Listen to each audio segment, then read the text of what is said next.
Iwak emas kedhung sekop.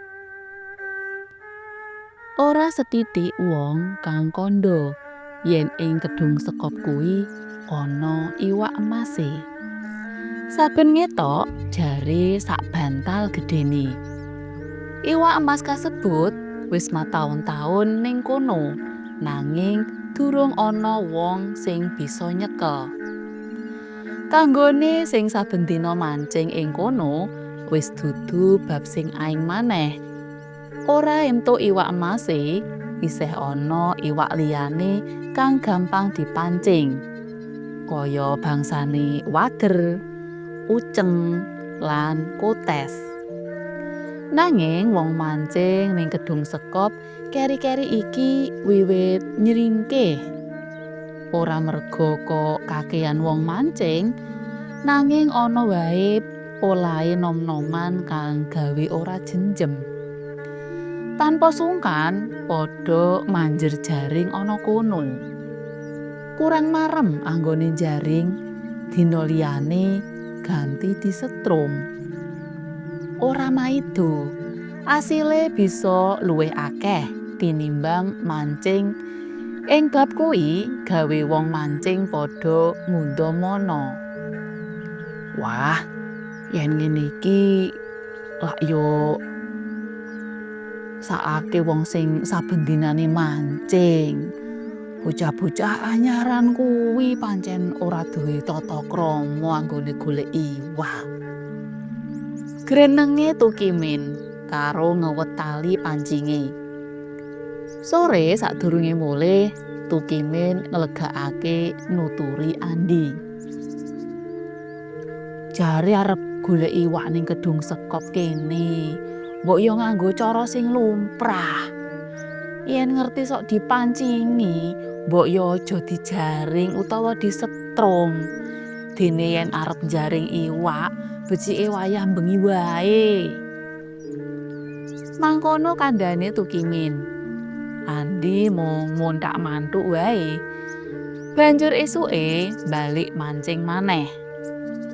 Nanging bareng apes ora entuk iwak, kebiasaan eleke Andi kumat maneh. Kaya dina kuwi, ngancik wayah sore tingak-tinguk. Andi ora meruhi ana wong lagi mancing ana kedhung sekop. Andi sangsaya kendel anggone golek iwak. Kang disasar yaiku iwak emas sing jare gedene sak bantal lan angel dipancing. Ora nganggo suwe, dasar bocahe wis nekat, kedhung sekop klakon dipotas. Banjur sakwernane iwak padha mumbul. Kejaba iwak emas. Apa potase iku kurang ya? Ora kodal mergo saking gedene iwak emas kuwi. Mangkono batine Andi. Dheweke banjur nyuntak potas maneh nganti meh wayah maghrib. Iwak emas kuwi isih durung jedul. Jane mono Andi arep nyuntak potas maneh. Nanging gandeng wis peteng, Andi banjur mulih lan bakale dibaleni dina candhake.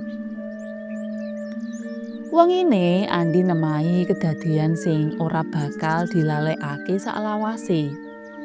Dheweke ngimpi ditekani wong wadon tuwa kembenan nganggo teken lan rambute putih diore. Dawane nganti meh klangsrah lemah. Wong wadon tuwa kuwi nyeneni Andi entek-entekan. Andi diunek-unekke awit wis ngracuni iwak-iwak ning kedhung sekop. Nganti akeh iwak ingon-ingonane kang padha mati.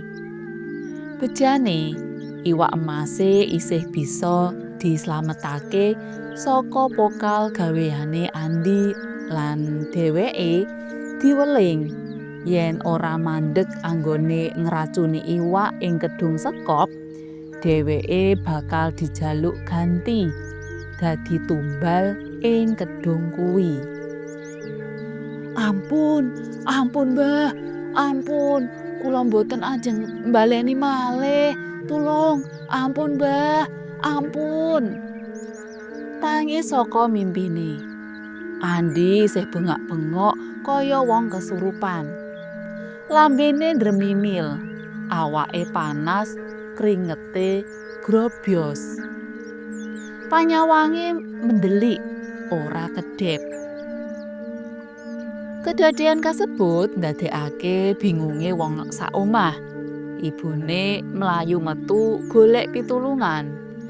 Bejane ning pos ronda isih ana wong kang melekan. Banjur padha aweh pitulungan sak bisane. Sawise disranani, esuke Andi kudu asok kaluputan. Dheweke kudu mara ning Kedung Sekop lan ora mbaleni maneh tumindake kang wis ngracuni banyu kali kanthi nyebar iwak ing kedung iku kanggo ngijoli iwak-iwak kang wis mati diracun dening dheweke. Cutha.